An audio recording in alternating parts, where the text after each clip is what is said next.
శ్రీ దత్తాత్రేయ స్వామివారి షోడశావతారాల గురించి ఒకసారి మనం పరిశీలిద్దాం. శ్రీ స్వామివారు దత్తాత్రేయ స్వామివారు 16 అవతారములుగా అంటే షోడశావతారాలుగా చెప్పబడ్డాయి.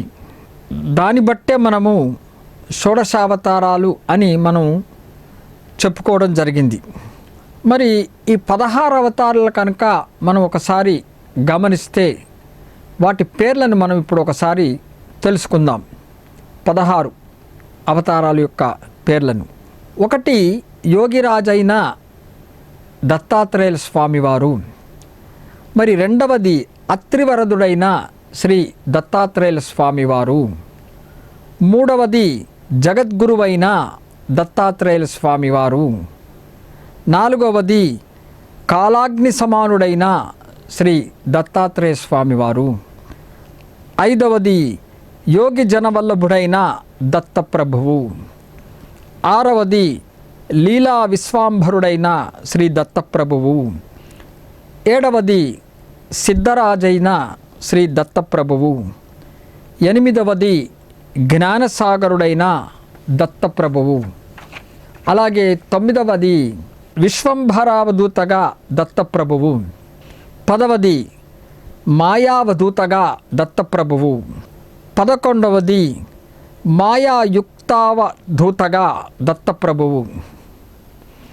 12వది ఆదిగురువైన శ్రీ దత్తప్రభువు. 13వది శివరూపుడైన శ్రీ దత్తప్రభువు. 14వది దేవదేవుడైన దత్తప్రభువు. 15వది దిగంబరుడైన శ్రీ దత్తప్రభువు. 16వది కృష్ణశ్యామ కమల నయనుడైనటువంటి శ్రీ దత్తప్రభువు. ఇది 16. ఈ 16 అవతారాల గురించి కనుక మనం పఠిస్తే సకల పాప విముక్తులం కూడా అవుతాం. ఇప్పుడు ఈ 16 మనం పేర్లు చెప్పుకున్నామండి. ఊరికే మనం పేర్ల వరకే ఇక్కడ చెప్పడం జరిగింది. విశదీకరంగా మనం తెలుసుకోవాలన్నా కూడా గురుచరిత్ర కనుక మనం పారాయణం చేస్తే మనము తెలుసుకోవచ్చు.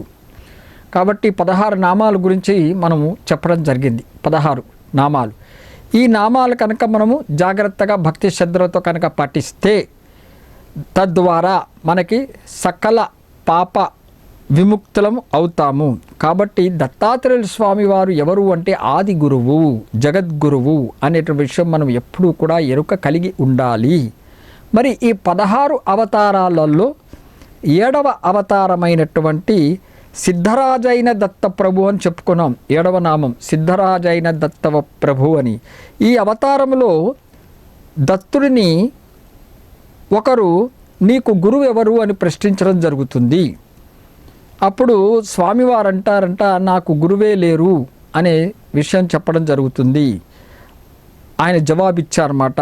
కాబట్టి దత్తాత్రేయులు వారు ఎవరు అని మనం ప్రశ్నించుకుంటే ఇప్పుడు మనకి పూర్తిగా అవగాహనకు వస్తుంది. ఆది గురువు, జగద్గురువు ఆ దత్తాత్రేయుల స్వామివారు అనే విషయం మనం మర్చిపోకూడదు.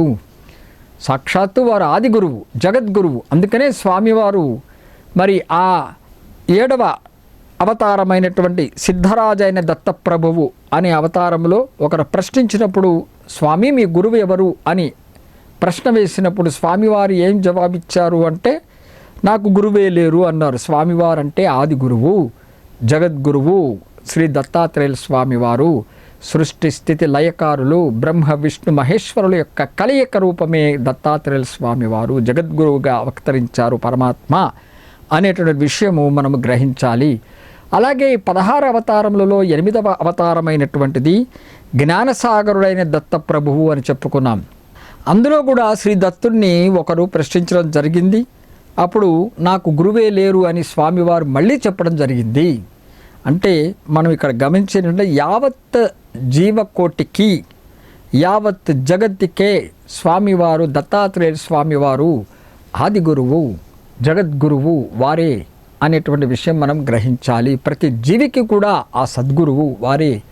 ఆ త్రిమూర్త్యాత్మక రూపముగా వారు జగద్గురువుగా అవతరించారు. ఆది గురువు అయినటువంటి విషయము మనము దీని ద్వారా తెలుసుకోవాలి. ఇప్పుడు తర్వాత శ్రీ స్వామి సమర్థ షోలాపూర్లో మరికొన్ని లీలలు చూపించారండి. షోలాపూర్లో ఉన్నప్పుడు కూడా స్వామి, ఇందాక చెప్పుకున్నాం కదండి, స్వామివారు ఒక్కొక్క గ్రామానికి వెళుతూ ఒక్కొక్క ఊరికి వెళుతూ వారు ఎక్కడ ఏమి చేయాలో ఆ స్వామికి తెలుసు కాబట్టి వారిని ఉద్ధరించడానికి కోసమని ఆ స్వామివారు కొనసాగిస్తున్నారు. ఈ విధంగా ఊరికి వెళ్ళి వారి భక్తులను కాపాడుకుంటున్నారు. లోక కళ్యాణార్థంకై ఆ ఊరిలో చేయవలసినటువంటి కార్యాలను చేసి మళ్ళీ వేరే ఊరికి వెళ్ళిపోతున్నారనే విషయం మనం ఇందాక చెప్పుకున్నాము. అలాగే శ్రీ స్వామి సమర్థ ఇక్కడ షోలాపూర్కు రావటం జరిగింది. షోలాపూర్లో కూడా స్వామివారు మరికొన్ని లీలలు కూడా చూపించారు. అది ఏమిటంటే ఇందాక మనం చెప్పుకున్నాం, షోలాపూర్లో మరి చింతోపంత్ అనే అతను శ్రీ స్వామివారి లీలలను చూసి ఆయన స్వామివారితో ఎంతో సాంగత్యం చెంది అనుబంధం పొందారు. వారు పొంది స్వామివారిని అనునిత్యము కూడా సేవించుకోవాలని భావన చేత పూజిస్తూ వచ్చారు ఆ చింతోపంత్. ఒకసారి ఈ చింతోపంత్ ఏం చేశారంటే తన ఇంటిలో శ్రీ స్వామివారిని భోజనానికని ఆహ్వానించారు. ఆతిథ్యం ఇవ్వాలనేటువంటి ఉద్దేశంతో ఇంటికి ఆహ్వానించారు ఈ చింతోపంత్. ఆ రోజు స్వామివారు వారి ఇంటికి అనుగ్రహించి రావడం జరిగింది. మరి స్వామి వచ్చారు కదండి, ఇప్పుడు మనం ఎవరైనా కూడా మన బంధుమిత్రులలో లేదా స్నేహితులను లేదా మనకిష్టమైన వాళ్ళను మనం భోజనానికి మనం ఇంటికి పిలిచినప్పుడు ఆ విందులో మన అందరం కూడా, మన కుటుంబీకులం అందరం కూడా పాల్గొంటాం సంతోషంగా. వారితో గడపాలి కాలము, వారితో వచ్చిన వారితో ఆ అతిథులతో మనము వారితో ఉండాలి సంతోషంగా అని అనుకోవటం సహజమే.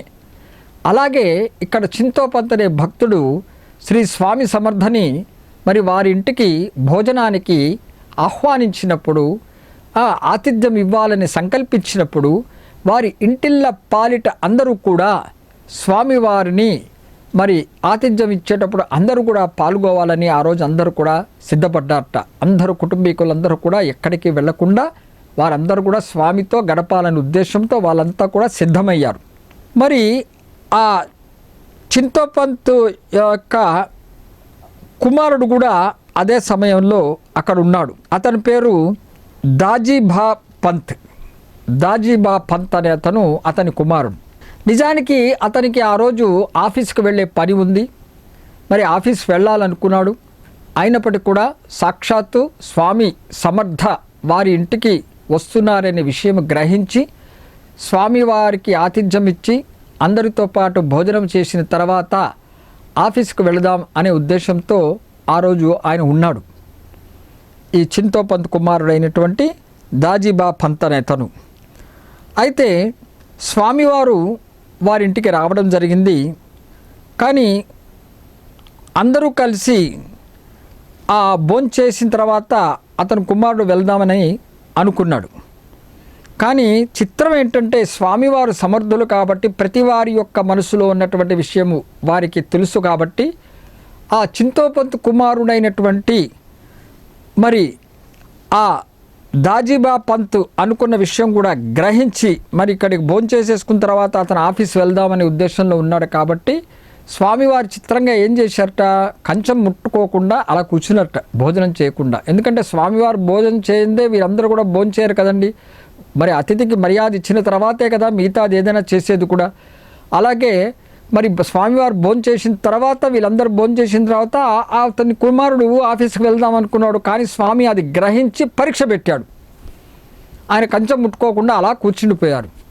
మరి కాలం కాస్త జరిగిపోతున్నది. మరి ఆఫీసు టైం అతను అనుకున్న విధంగా వెళ్దాం అనుకునే అతను ఆటంకం కలిగింది. అయినప్పటికీ ఆయన అలాగే మనోవేదన పడి ఉన్నారు అక్కడ. కాసేపు అయిన తర్వాత స్వామివారు యథావిధంగా భోంచేసి మిగతా వాళ్ళందరూ భోంచేసిన తర్వాత మరి ఈ చింతోపంత్ కుమారుడు మరి హడావిడిగా మరి ఏం చేశాడంటే ఆ దాజీబా పంత్ యథావిధంగా ఆఫీస్కి వెళ్ళిపోయాడు. అప్పటికే ఆలస్యం అయిపోయింది. ఆయన అనుకున్నది ఒకటి జరిగింది, మరొకటిలాగా జరిగింది. ఆఫీస్కి వెళ్ళి రోజు ఎలా అయితే ఆయన నిత్యం ఆఫీస్ వెళ్ళంగానే మరి అతను హాజరు పుస్తకంలో సంతకం పెడతాడు కదా. మరి ఆ హాజరు పుస్తకం తీసుకుని సంతకం పెడదామని చూస్తే అతని పేరు ఎదుట సంతకం పెట్టి ఉంది. చూడండి ఎంత చిత్రమో, ఎంత అద్భుతమైనటువంటి లీల ఇది. స్వామివారు తన భక్తుడికి మాట తన భక్తుడికైనా తన భక్తుడి ఇంటిల్లపాలిలో ఉన్నటువంటి ఆ పిల్లలకైనా వారి కుటుంబీకులకు ఎటువంటి ఆపద రాకుండా, ఎటువంటి కష్టం రాకుండా, ఎటువంటి సమస్య రాకుండా ఆ తండ్రి ఎలా కాపాడుతాడు అనే విషయం మనం గ్రహించాలి. ఇతను ఆలస్యం అయిపోయింది, ముందు వెళ్ళిపోదాము భోంచేయంగానే అనుకున్నాం, కొంచెం ఏదో సమయం అయితే వాళ్ళకి ఏదో చెప్పుకోవచ్చు అనుకున్నాం, నిజానికి ఆలస్యమైంది స్వామివారు పరీక్ష పెట్టడం ద్వారా. అయినప్పటికీ అతడు ఉద్యోగానికి వెళ్ళి యథావిధంగా నిత్యం ఏదైతే ఆయన ఆ హాజరు పుస్తకంలో సంతకం పెడదామని పుస్తకం తీస్తే చిత్రముగా అక్కడ ఆయన పేరు ఎదుట యథావిధంగా సంతకం పెట్టి ఉన్నది. అది చూసి దాజీబాపు అంత ఆశ్చర్యపోయాడు. ఏమిటి ఈ లీల? ఇది కేవలం స్వామి సమర్థ చేసి ఉంటారు, స్వామి సమర్థే అని నేను కాపాడాడు అని తన విషయంలో అని గ్రహించి వాళ్ళ ఇంటికి కూడా వెళ్ళి ఈ విషయాన్ని తెలియపరిచాడు. సాయంత్రం అందరూ కూడా ఆశ్చర్యం చెందారు స్వామివారి యొక్క లీలను చూసి.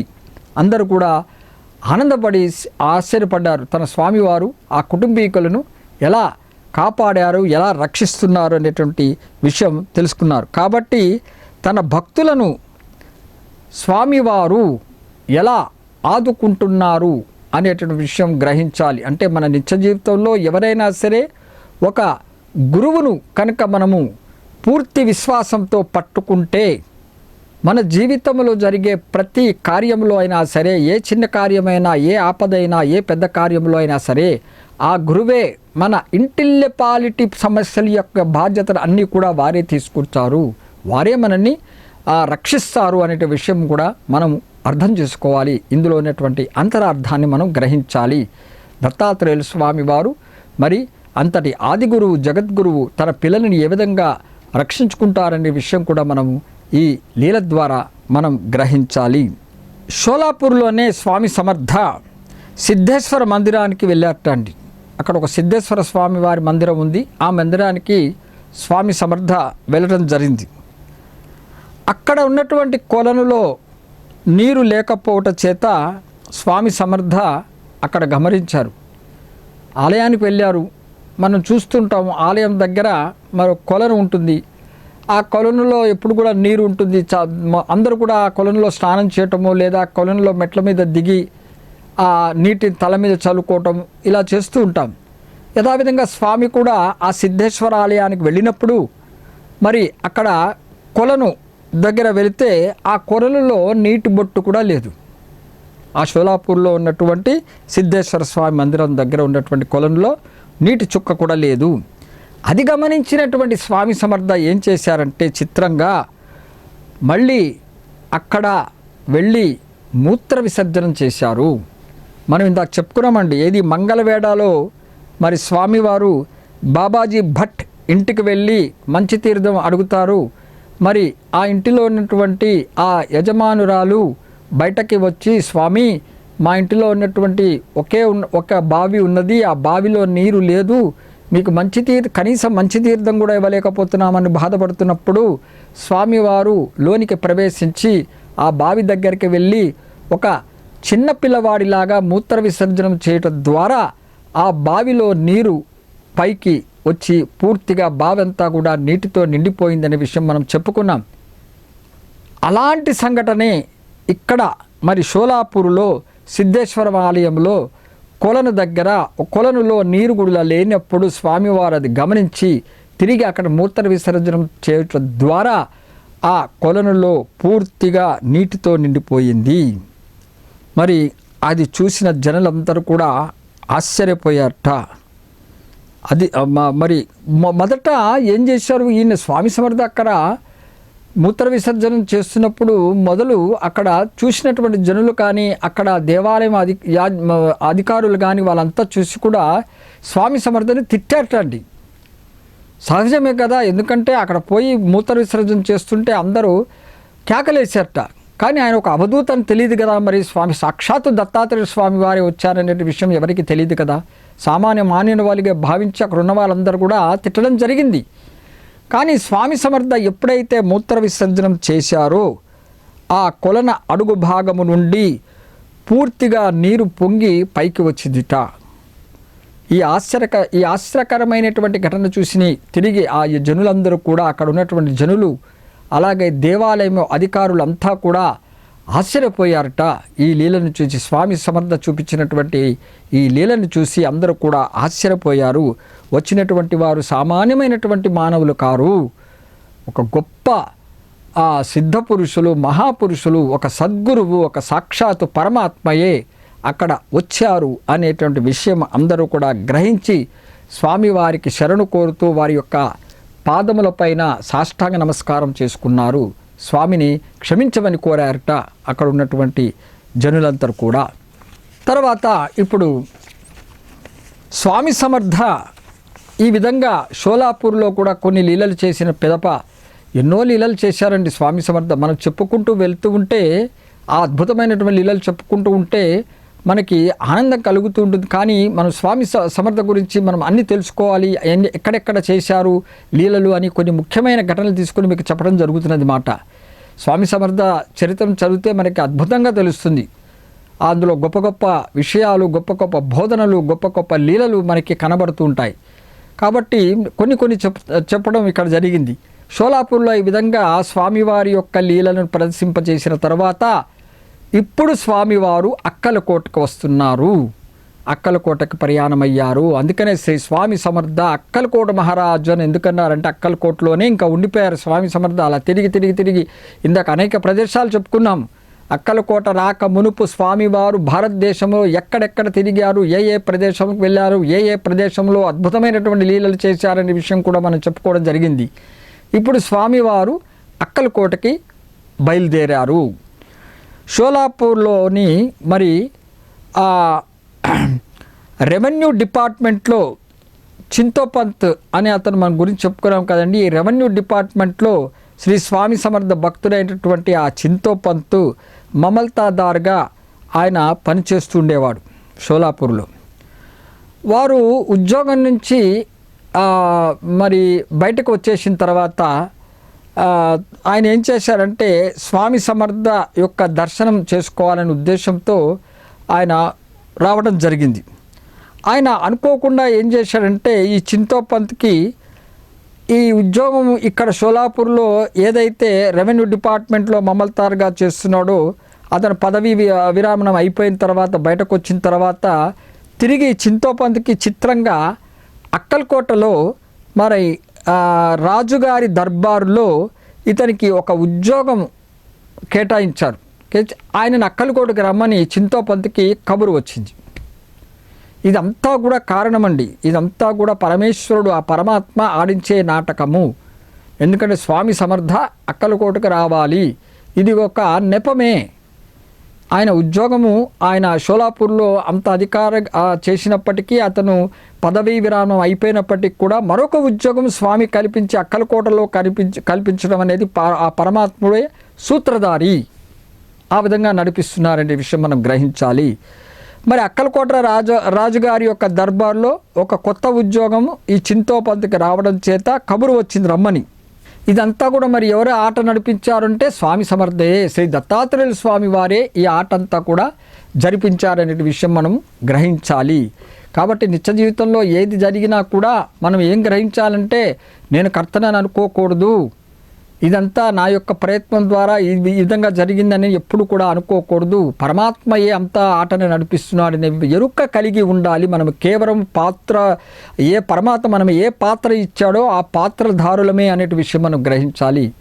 మన వేషాన్ని మనము, ఆ పాత్రని మనం న్యాయం చేస్తూ మనం ధర్మబద్ధంగా నీతిబద్ధంగా చేస్తూ వెళ్ళాలనే విషయం మర్చిపోకూడదు. పరమాత్ముడు ఆడించే ఆటలో మనం కేవలము ఒక పాత్రులమే అనే విషయం మనం మర్చిపోకూడదు. అందుకనే స్వామివారు ఆ విధంగా ఆట సాగించారు అక్కడ. మరి స్వామి సమర్థ అక్కలకోటకు రావలసి ఉంది కాబట్టే ముందుగా స్వామి సమర్థ భక్తుడైనటువంటి ఆ చింతోపంతునికి ముందుగానే అక్కలకోట రాజదర్బార్లో ఒక ఉద్యోగాన్ని కల్పించారు స్వామివారు. ఇది మనం గ్రహించాలి. అందుకనే ఆ భక్తుడు చింతోపంతుకి అక్కలకోటలో పిలుపు వచ్చింది. అయితే ముందుగానే తనకంటే స్వామివారి కంటే ముందు భక్తుడికి పిలుపు ఇప్పించారు స్వామివారు అనే విషయం మనం గుర్తుపెట్టుకోవాలి. మరి చింతోపంత్ ఈ విషయము తెలుసుకొని అక్కలకోట రాజ్ దర్బార్లో తనకు ఒక ఉద్యోగం వచ్చిందనే విషయం తెలుసుకొని మరి స్వామి సమర్థకి చెప్పడం జరుగుతుంది. మరి ఏ చిన్న విషయమే అనగా భక్తుడు కదండి, స్వామివారికి చెప్పడం అనేది సహజమే. అలాగే చింతోపంత్ కూడా తనకి అక్కలకోటలో రాజ్ దర్బారులో ఒక ఉద్యోగం వచ్చిందనే విషయం స్వామివారికి చెప్పడం జరిగింది. చెప్పి స్వామివారిని కూడా వారితో పాటు రమ్మని అడిగారట చింతోపంత్. స్వామి, మరి ఆయన ఎప్పుడు కూడా స్వామివారిని సేవించుకునే భక్తుడు కదండి, మరి ఇక్కడ ఉండిపోతే అతను అక్కలకోటలో వెళ్తే మరి స్వామివారిని ఎలా పూజించుకుంటా నేను ఒక సందేహం కలిగి స్వామివారిని కూడా వేడుకున్నట్ట. స్వామి, నాకు అక్కలకోటలో మరి ఉద్యోగం వచ్చింది కదా, మీరు కూడా నాతో కూడా రండి అని స్వామివారిని వేడటం జరిగింది ఆ చింతోపంత్. మరి స్వామి సమర్థ ఏమన్నారంటే ఆ మాట విని చింతోపంత్తో, సరే నేను వస్తానులే, మొదట నువ్వు అక్కలకోటకు పో అని చెప్పాట. అసలు ఆడించిందే ఆట స్వామివారే, అది గుర్తుపెట్టుకోవాలి మనం. కానీ మనం ఏమనుకుంటామంటే మనకు తెలియదు. చింతోపంత్ ఏమనుకుంటున్నాడంటే తనకేదో ఉద్యోగం వచ్చింది, అక్కడేదో వెళ్తున్నాడు, స్వామివారిని ఇక్కడ వదిలి వెళ్తున్నాడు అనుకుంటున్నాడు. కానీ స్వామివారే జరిపినటువంటి నా ఆట. మరి స్వామి ఏమన్నాడు, ఆ మాట విని వేడుకోగానే, సరే నేను వస్తానులే, ముందు నువ్వు వెళ్ళు, నీ ఉద్యోగానికి వెళ్ళు, అక్కలకోటకి వెళ్ళిరా అని స్వామివారు చెప్పడం జరిగింది ఆ చింతోపంత్కి. అయితే 1856వ సంవత్సరంలో మరి చింతోపంత్ షోలాపూర్కు వెళ్ళి మరి స్వయంగా స్వామివారిని ఒక గుర్రం మీద ఎక్కించుకొని అక్కలకోటకు బయలుదేరాట. ముందు ఆయన చెప్పినట్టుగా, స్వామి చెప్పినట్టుగా వెళ్ళాడు, ఆ అక్కలకోటకు వెళ్ళాడు. ఉద్యోగంలో మరి ఆ రాజు దర్బార్లో కొత్త ఉద్యోగంలో ఆయన చేస్తూ వచ్చాడు. మళ్ళీ 1856 సంవత్సరంలో స్వామి కోసమని మళ్ళీ షోలాపూర్కి రావడం జరిగింది. వచ్చి స్వామివారిని స్వయంగా తీసుకువెళ్దాం అక్కలకోటకనే ఉద్దేశంతో మరి ఎంతో లాంఛనంగా ఎంతో ఆర్భాటంగా స్వామివారిని గుర్రం మీద తీసుకెళ్లాలనే ఉద్దేశంతో షోలాపూర్కి వచ్చి స్వామి సమర్థను గుర్రం మీద ఎక్కించుకొని అక్కలకోటకు ప్రయాణమయ్యాడు ఈ చింతోపంత్. కొంచెం దూరం వెళ్ళిన తర్వాత ఒక తమాషా జరిగింది మార్గమధ్యంలో. ఏమైందంటే ఆయనకు ఒక కబురు వచ్చింది చింతోపంత్కి, షోలాపూర్ నుంచే కబురు వచ్చింది. ఈయన బయలుదేరిందే షోలాపూర్ నుంచి అక్కలకోటకి స్వామిని తీసుకుని. మార్గమధ్యంలోనే మళ్ళీ ఒక కబురు వచ్చింది షోలాపూర్ నుంచి ఆ చింతోపంత్కి. ఏమంటే కలెక్టర్ గారు ఉన్నట్టుండి రమ్మని, ఒక అత్యవసరమైనటువంటి పని రావడం చేత అతన్ని తిరిగి రమ్మని చెప్పడం జరిగింది మాట మార్గమధ్యంలో ఆ చింతోపంత్కి.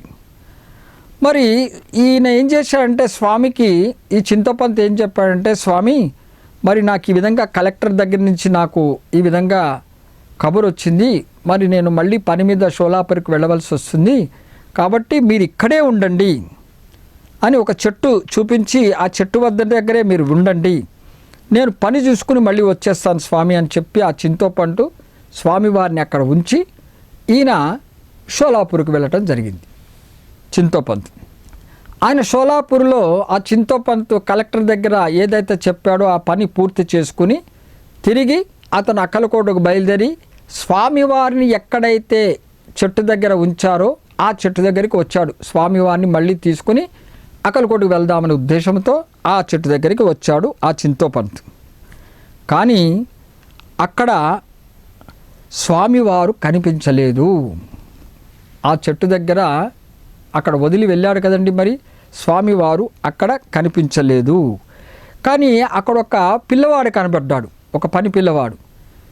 ఇతను చింతోపంత్ అతన్ని అడిగాడు, ఇక్కడ ఒక ఆయనని ఉన్నారు కదా, వారు ఏమేరు ఎక్కడ వెళ్ళారు అంటే అతను ఏం చెప్తాడంటే, ఆ స్వామి పొద్దున్నే వెళ్ళిపోయారు, మరి ఎక్కడికి వెళ్ళారో తెలీదు, పొద్దున్నే వెళ్ళిపోయారు అనేటువంటి ఒక విషయం మటుకు చెప్పడం జరిగింది. ఒక జవాబు అయితే చెప్పాడు. నిజానికి మన పిచ్చి కాకపోతే ఆయన దత్తాత్రేయులు స్వామి వారిని ఒక చెట్టు దగ్గర ఉంచి నేను మళ్ళీ వస్తాను, మీరు ఇక్కడే ఉండండి అని చెప్పడం ఏమిటండి? ఇదంతా ఆట కాకపోతే, స్వామి సమర్థ ఆట కాకపోతే, స్వామి సమర్థకి ఆయనకి అన్నీ తెలిసిన వారు, పరమాత్ముడు, మనల్ని ఆడించేవాడు, మనల్ని ఎవరిని ఎక్కడ పెట్టాలో ఆ చదరంగం ఆడేది ఆ పరమాత్మయే. మరి అలాంటి చదరంగం ఆడే ఆ పరమాత్మకి మనం ఎవరము చెప్పటము, పలాను చోట మీరు ఉండండి చెట్టు దగ్గర అని. ఇది ఒక మాయలాగా జరిగింది ఈ ఆట అంతా కూడా.